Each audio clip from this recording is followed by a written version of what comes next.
You are watching Gatecrackers.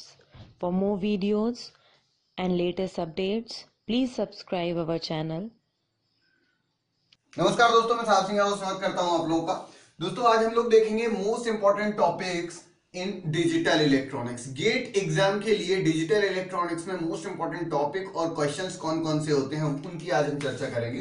देखिए, सबसे पहले अगर हम बात करें नंबर सिस्टम, तो नंबर सिस्टम में वैसे तो हमने कन्वर्जन के लिए एक ट्रिक बताई हुई थी कि किसी भी एक्स बेस वाले नंबर सिस्टम से वाई बेस वाले नंबर सिस्टम में कन्वर्जन हो जाता है। इसमें एक मोस्ट इंपॉर्टेंट क्वेश्चन आता है कुछ इस टाइप का कि मान लीजिए यहां पे ये एबीसी की जगह वैल्यू लिखी रहेंगी और यहां पे लिखा रहेगा एक्स और इज इक्वल टू, मान लीजिए यहां ऑक्टल में लिखा है 3, 4 और 7। यहां पे आपको कोई वैल्यू दे देगा, वो समथिंग लेट उसने दे दी 4, 3, 5 और बोल दिया कि x की वैल्यू कैलकुलेट करके बताइए। तो इस टाइप का एक क्वेश्चन है जो इंपॉर्टेंट है थोड़ा नंबर सिस्टम में, तो ये क्वेश्चन आप जरूर देख लीजिएगा। बहुत आसान सा क्वेश्चन होता है, कुछ नहीं करना होता है, दोनों को डेसिमल में कन्वर्ट करना होता है। 5 into x power 0 plus 3 into x power 1 plus 4 into x power 2 और इज इक्वल टू यहां से 7 into 8 power 0 plus 4 into 8 power 1 plus 3 into 8 power 2 equal कर देंगे तो आपको क्वाड्रेटिक इक्वेशन मिल जाएगी और उससे x की आपके पास वैल्यू आ जाएगी। दो वैल्यू में से एक वैल्यू आपकी सही होगी, एक नेगेटिव नंबर निकलेगा या फिर कॉम्प्लेक्स नंबर निकल आएगा। कॉम्प्लेक्स तो नहीं आएगा, इसमें नेगेटिव ही नंबर आएगा या फिर ऐसी कोई वैल्यू आएगी जो आपके ऑप्शन में नहीं रहेगी, तो एक आपका आंसर हो जाएगा।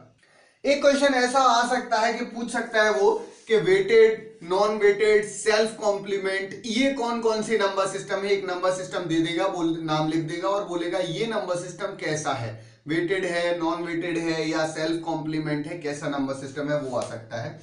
एक और यहां पे क्वेश्चन है जो आने के चांसेस हैं अगर थोड़ा सा टफ पेपर बनता है, और वो किस टाइप का होगा कि दो नंबर लिखे होंगे, यहां कोई एक बेस लिखा होगा, कोई भी एक बेस, यहां भी वही बेस लिखा होगा और दोनों का एडिशन या सब्ट्रैक्शन सेम बेस में लाना होगा। नॉर्मली लोग क्या करेंगे, इसको डेसिमल में कन्वर्ट करेंगे, इसको डेसिमल में कन्वर्ट करेंगे, फिर डेसिमल में एडिशन करेंगे, फिर उसको रिकन्वर्ट करेंगे एक्स बेस में, बहुत टाइम लगेगा।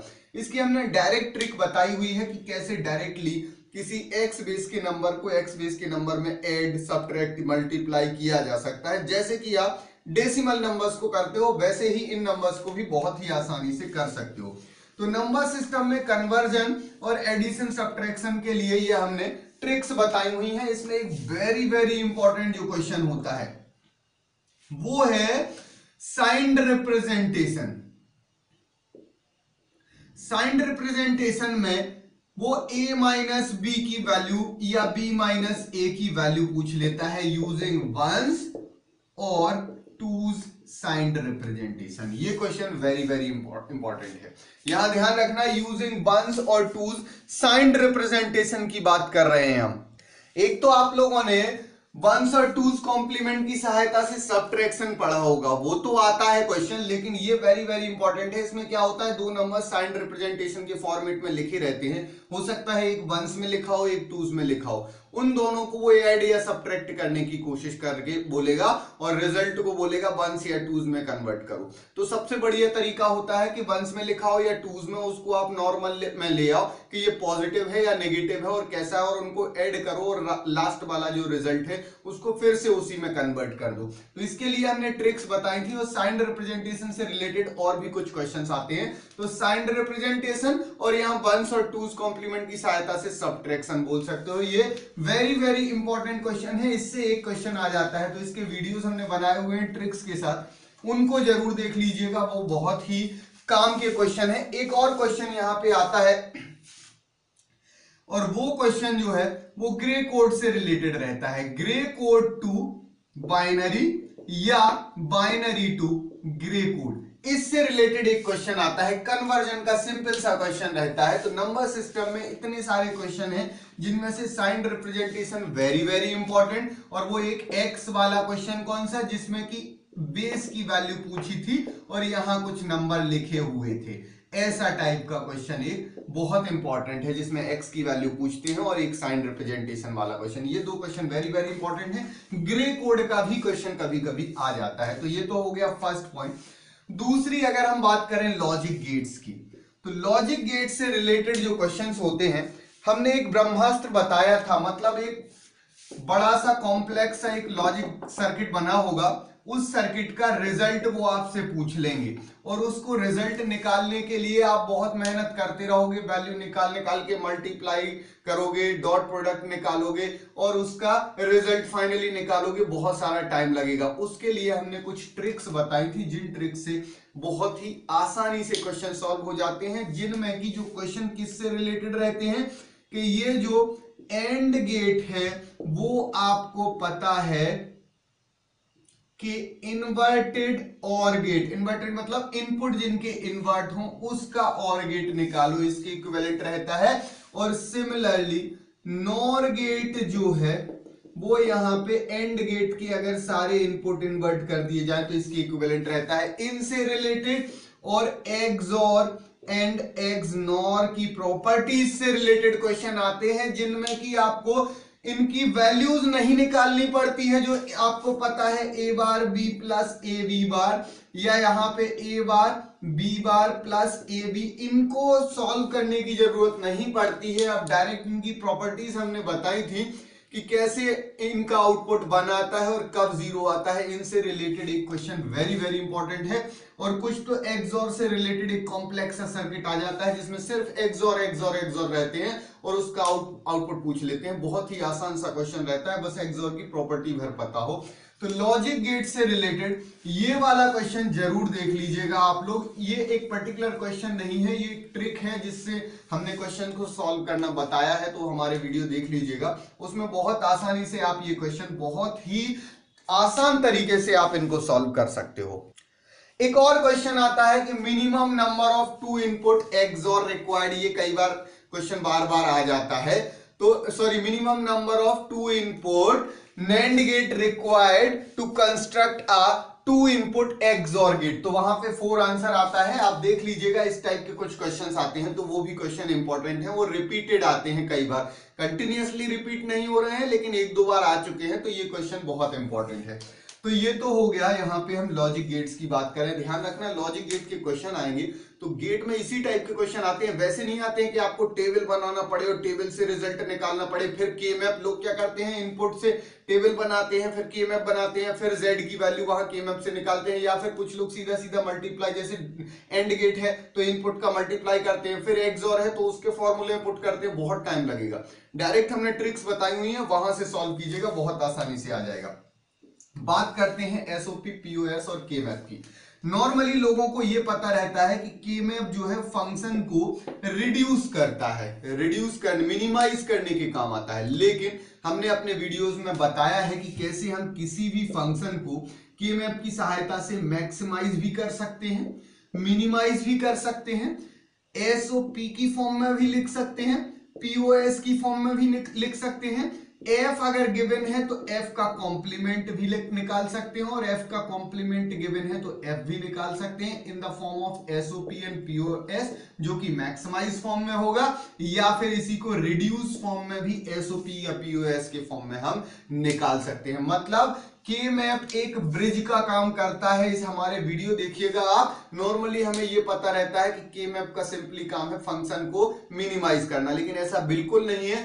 के मैप से फंक्शन को मैक्सिमाइज कर सकते हो, आप मिनिमाइज कर सकते हो, उससे एसओपी पीओएस निकाल सकते हो, फंक्शन निकाल सकते हो, उसका कॉम्प्लीमेंट निकाल सकते हो। तो एक क्वेश्चन यहां से आता ही है के मैप से कि एक फंक्शन एफ गिवन होगा, या तो उसकी मैक्सिमाइज फॉर्म या फिर उसकी रिड्यूस फॉर्म। साथ ही यहां पे एक बहुत ही इंपॉर्टेंट टॉपिक है के मैप से, और वो है prime implicants and essential prime implicants. ये क्वेश्चन कई बार पूछा जाता है, prime implicants and essential prime implicants. Essential prime implicant and prime implicant का क्वेश्चन बार बार आता है, इस क्वेश्चन को जरूर कर लीजिएगा। इसको निकालने की भी हमने ट्रिक्स बताई हुई थी। तो के मैप से रिलेटेड कोई भी क्वेश्चन अगर आप पे आएगा तो बहुत आसानी से आप पे बन जाएगा अगर क्वेश्चन आएगा के मैप से रिलेटेड, क्योंकि हमने के मैप से हर एक चीज आपको डिजाइन करना, आउटपुट निकालना, सब कुछ के मैप की सहायता से बताया हुआ है। तो के मैप से एक 100% क्वेश्चन आएगा, वेरी वेरी इंपॉर्टेंट है ये टॉपिक, इसको तैयार कर लीजिएगा। इसके बाद हम बात करते हैं एडर्स एंड सबट्रैक्टर्स की। एडर्स और सबट्रैक्टर में full adder, full subtractor, half adder, half subtractor, इनका आपस में कन्वर्जन दिया रहता है या फिर एक बॉक्स बना रहता है, इनपुट आउटपुट गिवन रहते हैं, उस बॉक्स के अंदर कुछ सर्किटरी बनी रहती है, आपसे पूछ लेते हैं ये एडर है या सबट्रैक्टर है, और कभी कभी तो एडर से सबट्रैक्टर, सबट्रैक्टर से एडर, या फिर हाफ एडर की सहायता से फुल एडर, या हाफ सबट्रैक्टर की सहायता से फुल सबट्रैक्टर, या हाफ सबट्रैक्टर की सहायता से फुल एडर, या हाफ एडर की सहायता से फुल सबट्रैक्टर, आपस में इनका कन्वर्जन का एक क्वेश्चन आ जाता है। तो ये कभी कभी क्वेश्चन आता है, रेयर है लेकिन ये क्वेश्चन भी आता है एडर सबट्रैक्टर का, तो इसको भी तैयार कर लीजिएगा। मक्स डीमक्स की अगर हम बात करें तो डीमक्स बहुत ज्यादा इंपॉर्टेंट नहीं है, लेकिन फिर भी थोड़ा बहुत देख लीजिएगा कि इसके मल्टीपल आउटपुट्स रहते हैं, तो कभी कभी क्या करता है वो कि सेलेक्ट लाइन और इनपुट की सहायता से मल्टीपल लॉजिक गेट्स डिजाइन करने को दे देता है, सिर्फ और सिर्फ डीमक्स की सहायता से। मतलब आपको सिलेक्ट लाइन दे देगा, नंबर ऑफ सिलेक्ट लाइन, और इनपुट तो एक ही रहता है, आपके जो नंबर ऑफ आउटपुट है उन आउटपुट पे अलग अलग आउटपुट पे अलग अलग लॉजिक गेट डिजाइन करने को दे देगा वो। तो ये भी हमें डीमक्स से आता है, लेकिन डीमक्स वेरी वेरी इंपॉर्टेंट नहीं है, मक्स इज वेरी वेरी इंपॉर्टेंट। एक क्वेश्चन वेरी वेरी इंपॉर्टेंट है जो मक्स की सहायता से आता ही है कि एक मक्स बना हुआ रहता है, उसकी इनपुट्स पे और सिलेक्ट लाइन पे जो है कुछ वैल्यूज गिवन रहती हैं, ए बी 1 0 इस टाइप से, यहां भी कुछ वैल्यूज गिवन रहती हैं, और उसके आउटपुट पे पूछा जाता है कि ये जो आउटपुट है ये कौन सा गेट बन रहा है या इसका आउटपुट कितना आएगा। ये वेरी वेरी इंपॉर्टेंट क्वेश्चन है। तो हमने एक दो या तीन वीडियो सिर्फ इसी पे बनाए हैं कि आपको मक्स का कोई भी एक सर्किट दिखाई देगा तो उसका किस तरीके से आउटपुट निकालना, बहुत ही आसान सी शॉर्ट ट्रिक है जिससे बहुत आसानी से निकाल सकते हैं। ये वेरी वेरी इंपॉर्टेंट क्वेश्चन है, इसको जरूर कर लीजिएगा मक्स का।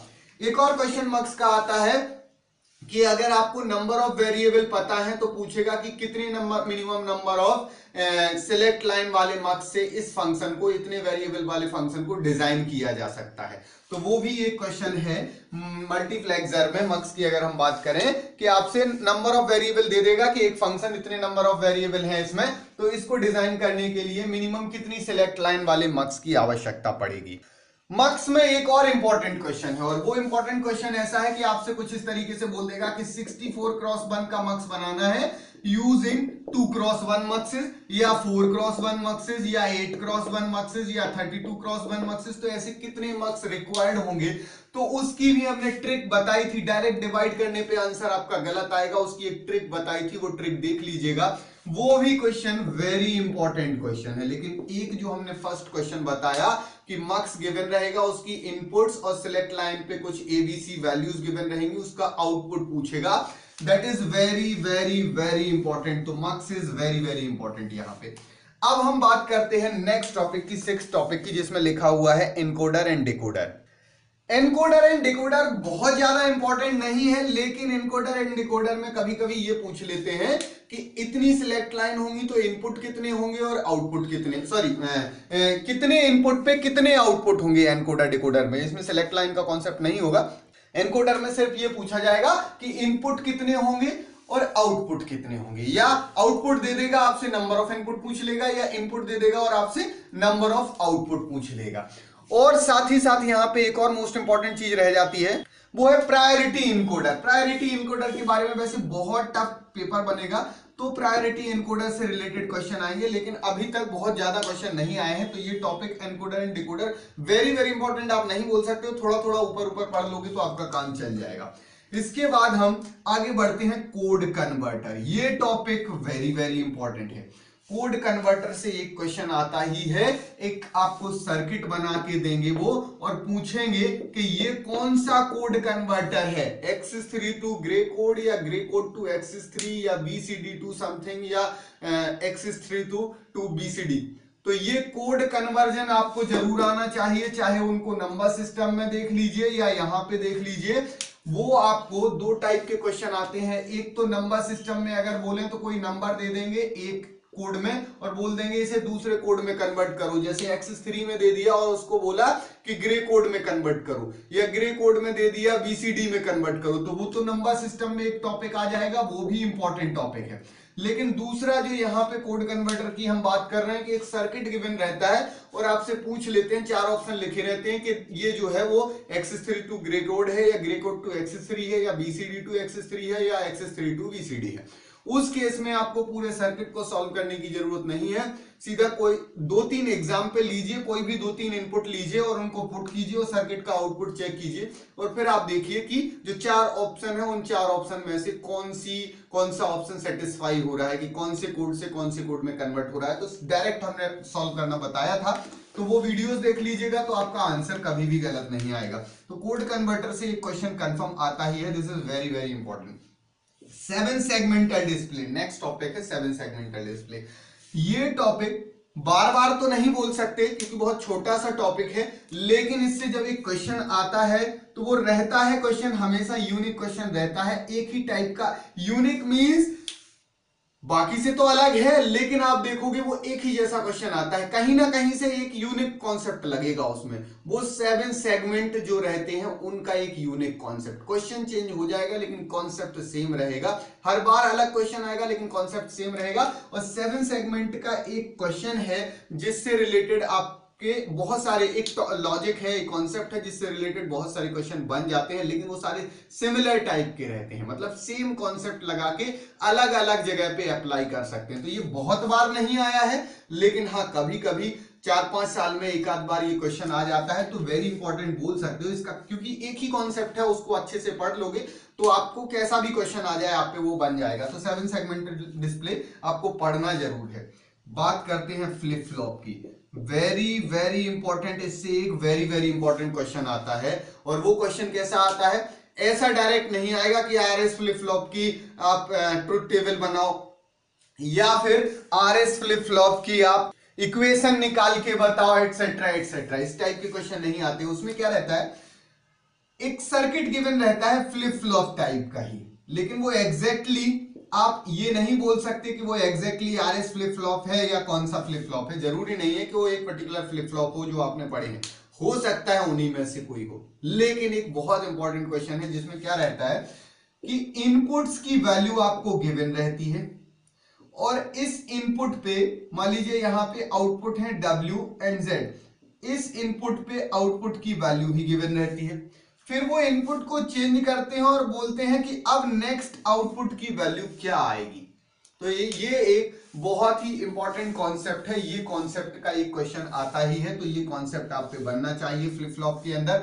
सारे फ्लिप फ्लॉप तो बनने ही चाहिए, उनकी टेबल्स जो जितनी टाइप की टेबल पढ़ी है वो तो हमें पढ़ना ही है, लेकिन ये वेरी वेरी इंपॉर्टेंट क्वेश्चन है। फ्लिप फ्लॉप में एक और वेरी वेरी इंपॉर्टेंट क्वेश्चन है जो कि बहुत इंपॉर्टेंट है, बार बार आता है, और वो ये है कि एक पर्टिकुलर फ्लिप फ्लॉप बना रहेगा जिसका नाम लिखा रहेगा यहां पे, और यहां पे फिर कुछ सर्किटरी बनी रहेगी और कुछ फीडबैक वगैरह लेके, और यहाँ XY लिखा रहेगा और बोलेगा कि अब ये ओवरऑल कौन सा फ्लिप फ्लॉप बन गया, मतलब फ्लिप फ्लॉप कन्वर्जन। तो फ्लिप फ्लॉप कन्वर्जन के लिए आप वहां उतनी मेहनत तो नहीं करते रहोगे जितना आप लोग पढ़ते हो कि जो आपकी एक प्रॉपर मेथड होती है, उस प्रॉपर कन्वेंशनल मेथड से आप सॉल्व करोगे तो बहुत टाइम लगेगा। हमने ट्रिक्स बताई थी कि कुछ ही फ्लिप फ्लॉप है, उन फ्लिप फ्लॉप को आपस में कन्वर्जन एक बार आप देख लीजिए, आपको याद हो जाएगा कि अगर ऐसी सर्किटरी है तो ये है, ऐसी सर्किटरी है तो ये है, तो वो ट्रिक देख लीजिएगा। फ्लिप फ्लॉप के कन्वर्जन का एक क्वेश्चन आता है, या तो ऐसा आएगा कि एक फ्लिप फ्लॉप दिखेगा, सर्किट दिखेगा, पूछ लेंगे अब ये ओवरऑल कौन सा फ्लिप फ्लॉप बन गया, या फिर एक फ्लिप फ्लॉप यहां दिखेगा, दूसरा फ्लिप फ्लॉप के इनपुट यहां दिखेंगे, पूछ लेंगे यहां पे सर्किट में कौन कौन से लॉजिक गेट्स लगेंगे। तो ये वेरी वेरी इंपॉर्टेंट है फ्लिप फ्लॉप में। ट्रुथ टेबल में आपको excitation table, sorry flip flop में आपको excitation table and truth table दोनों निकालना आना चाहिए, कि किसी भी फ्लिप फ्लॉप की ट्रुथ टेबल और एक्साइटेशन टेबल कैसे निकालते हैं, रटी हुई नहीं होनी चाहिए, आपको निकालने का कॉन्सेप्ट पता होना चाहिए, क्योंकि उनकी सहायता से आगे चल के आप काउंटर डिजाइन करोगे। तो ये क्वेश्चन बहुत इंपॉर्टेंट है यहाँ फ्लिप फ्लॉप में। अब हम बात करते हैं काउंटर्स की। काउंटर्स में चाहे आपका रिपल काउंटर हो, सिक्वेंशियल सॉरी सिंक्रोनस या असिंक्रोनस काउंटर, रिपल मतलब असिंक्रोनस या फिर सिंक्रोनस काउंटर हो, किसी भी टाइप का आपका काउंटर हो, काउंटर का एक वेरी वेरी इंपॉर्टेंट क्वेश्चन रहता है। एक्चुअली दो टाइप के क्वेश्चन बनते हैं काउंटर में। वो दो टाइप के क्वेश्चन ऐसे बनते हैं, दो टाइप के क्वेश्चन में क्या बनता है, एक तो क्वेश्चन में क्या रहता है, काउंटर गिवन रहता है, आपसे 4 ऑप्शन में उनका सीक्वेंस पूछ लेते हैं। दूसरा क्वेश्चन ऐसा रहता है कि सीक्वेंस गिवन रहता है और ऑप्शन में 4 काउंटर बने रहते हैं। पहले में जब काउंटर बना है तो पूछते हैं इन चारों में से कौन सा सीक्वेंस आएगा। दूसरे टाइप के क्वेश्चन में जब सीक्वेंस गिवन है तो पूछते हैं ये कौन से काउंटर का सीक्वेंस है। इन दोनों में ही आपको कन्वेंशनल मेथड यानी कि डिजाइनिंग ऑफ काउंटर वाली मेथड का यूज बिल्कुल नहीं करना है, क्योंकि डिजाइनिंग का अगर आप यूज करोगे तो इसमें तो चलो एक सीक्वेंस गिवन है उसके अकॉर्डिंग एक काउंटर डिजाइन करोगे तो फिर भी थोड़े टाइम में आ जाएगा।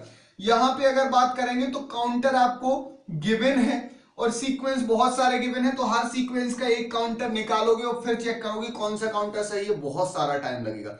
इसमें हमने ट्रिक बताई थी कि डायरेक्ट आपको काउंटर का सर्किट देख के उसका सीक्वेंस निकालते आना चाहिए। तो आप यहां पे इस काउंटर को देखोगे और सर्किट देख के सीक्वेंस निकाल लोगे, आपको डायरेक्टली सीक्वेंस मिल जाएगा।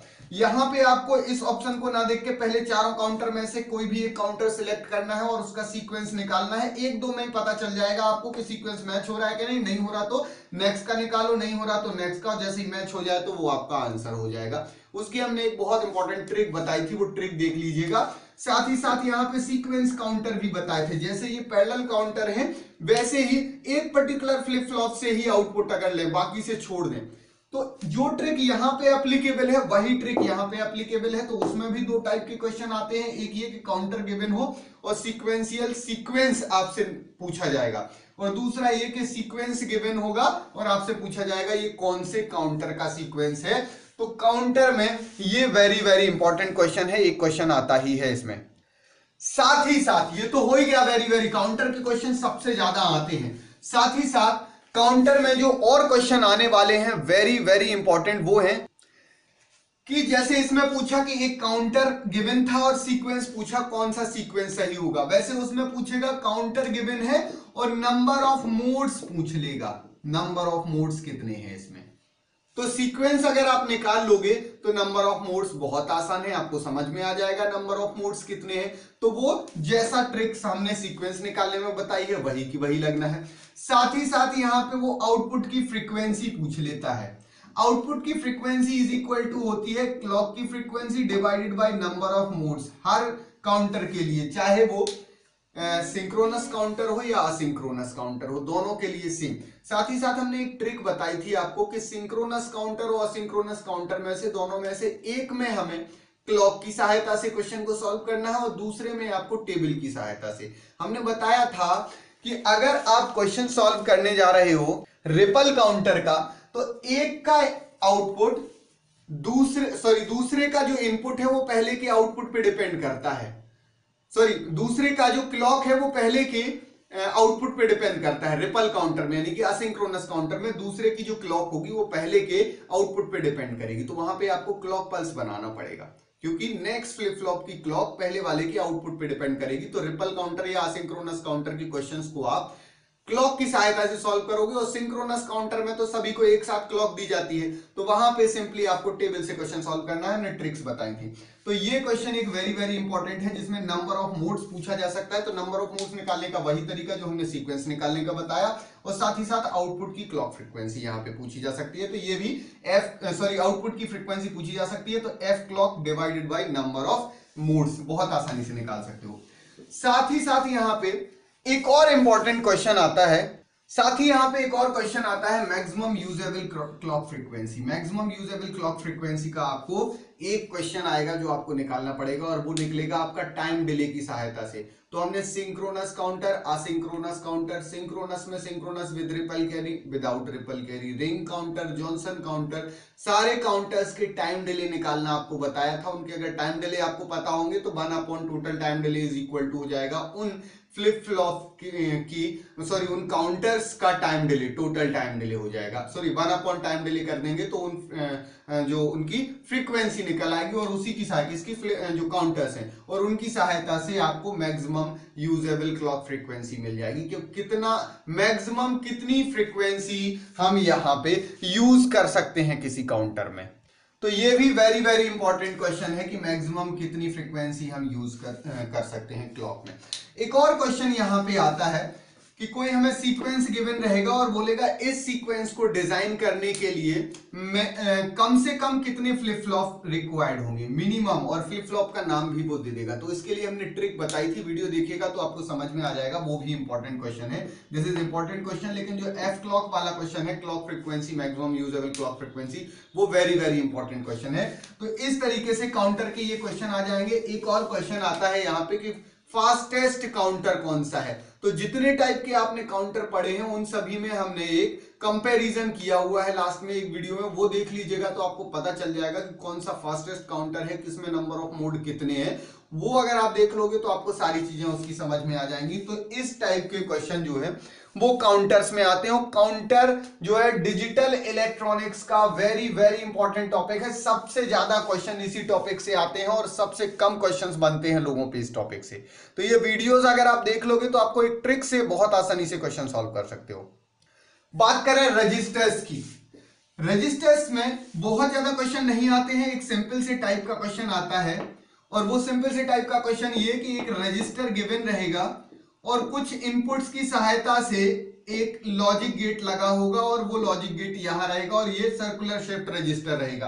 हो सकता है इस डायरेक्शन में या हो सकता है अपोजिट डायरेक्शन में, जरूरी नहीं यही दो इनपुट लें, हो सकता है ये वाला इनपुट ले लें। इनिशियली कुछ वैल्यू गिवन होगी कि ये वैल्यू इस रजिस्टर में स्टोर है और बोलेंगे कि कितने क्लॉक साइकिल लगेंगे जबकि रजिस्टर में वैल्यू इतनी स्टोर हो जाए। तो आपको नंबर ऑफ क्लॉक साइकिल निकालना है, या फिर ये बोल देगा जबकि दोबारा यही की यही वैल्यू आ जाए, ऐसे कितने क्लॉक साइकिल लगेंगे। तो उसमें नंबर ऑफ क्लॉक साइकिल निकालने वाला एक क्वेश्चन आता है। तो वो बहुत आसान सा क्वेश्चन है, वो भी हमने अपने वीडियोस में कराया है, तो बहुत अच्छे से देख लीजिएगा। तो ये इंपॉर्टेंट क्वेश्चन आप इसको बोल सकते हो, इंपॉर्टेंट क्वेश्चन है ये। और एक और रजिस्टर्स में आपका यूनिवर्सल शिफ्ट रजिस्टर है, वो आप देख लेंगे। तो यूनिवर्सल शिफ्ट रजिस्टर्स देख लेंगे तो लेफ्ट शिफ्ट, राइट शिफ्ट, जितने भी सर्कुलर शिफ्ट हैं वो सारे क्वेश्चन आप पे बहुत आसानी से बन जाएंगे। लेकिन वेरी इंपॉर्टेंट क्वेश्चन आप इस क्वेश्चन को बोल सकते हो रजिस्टर्स के अंदर।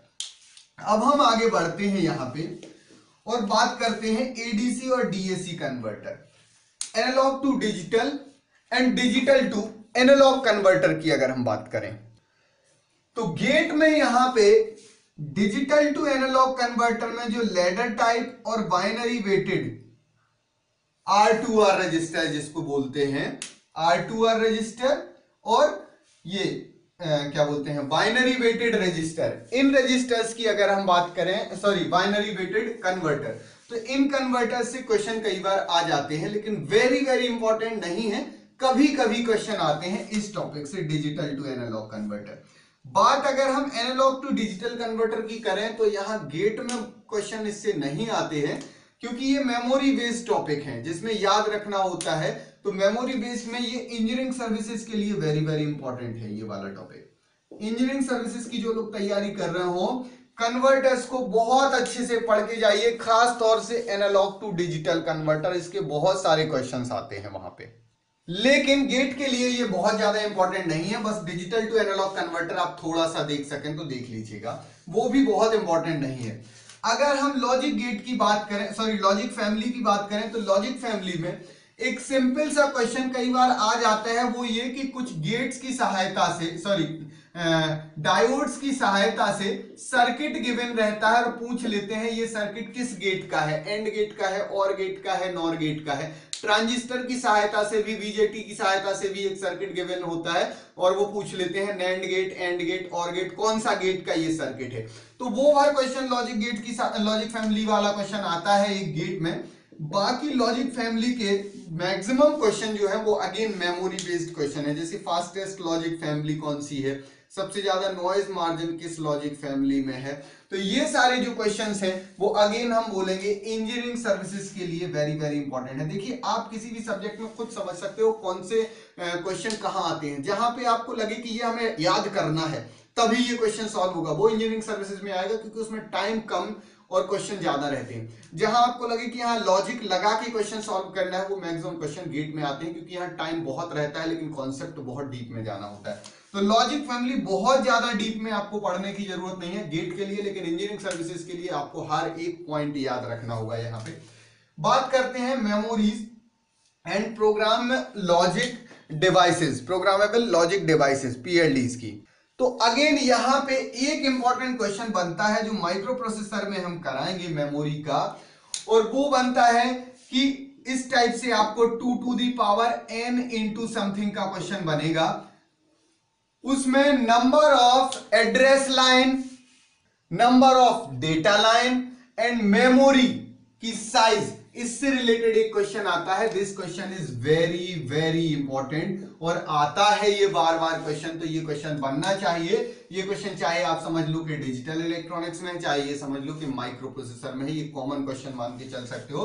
So this is the very very important question in memories. बाकी पीएलडी के क्वेश्चन गेट में नहीं आते हैं, तो इसको आप गेट के हिसाब से छोड़ भी दोगे तो चलेगा। तो इतने सारे इंपॉर्टेंट टॉपिक हैं जिनमें वेरी वेरी इंपॉर्टेंट जो क्वेश्चन हमने बोले हैं उनको तो आप देख ही लीजिएगा, और बाकी जो हमने और भी सब्जेक्ट्स के ये मोस्ट इंपॉर्टेंट टॉपिक बनाए हुए हैं उनके वीडियो, तो उनको भी देख लीजिएगा। उनके लिंक जो है वो डिस्क्रिप्शन में हम दे देंगे, और कुछ और सब्जेक्ट जो हैं जिनके बचे हुए हैं वो भी हम बहुत जल्दी उनके भी मोस्ट इंपॉर्टेंट टॉपिक बना देंगे। तो हमारे वीडियोस अगर आपको पसंद आ रहे हैं तो इनको लाइक जरूर कीजिए, क्योंकि आपके लाइक ही हैं जो हमें मोटिवेट करते हैं ज्यादा से ज्यादा वीडियो बनाने के लिए। अगर आपको लगता है हमारे वीडियोस नॉलेजेबल है तो इनको बाकी लोगों के साथ शेयर कीजिए, इससे बाकी लोग भी इससे फायदा उठा सकें। कभी भी रैंडम वीडियो मत देखिए, क्योंकि हर वीडियो में पुरानी वीडियो के लॉजिक रहते हैं। ऑर्डर में वीडियो देखने के लिए सब्जेक्ट बाय वीडियोस की प्लेलिस्ट की लिंक हर वीडियो के नीचे डिस्क्रिप्शन में लिखी रहती है। टॉपिक बाय वीडियोस की प्लेलिस्ट की लिंक अगर आपको चाहिए तो गेट का यूट्यूब चैनल में विजिट कीजिए। अगर आपने अभी तक हमारे चैनल को सब्सक्राइब नहीं किया है, चैनल को सब्सक्राइब करके बेल आइकन प्रेस कर दीजिए, इससे आप लोगों तक लेटेस्ट अपडेट नोटिफिकेशन पहुंचते रहे। Thank you so much.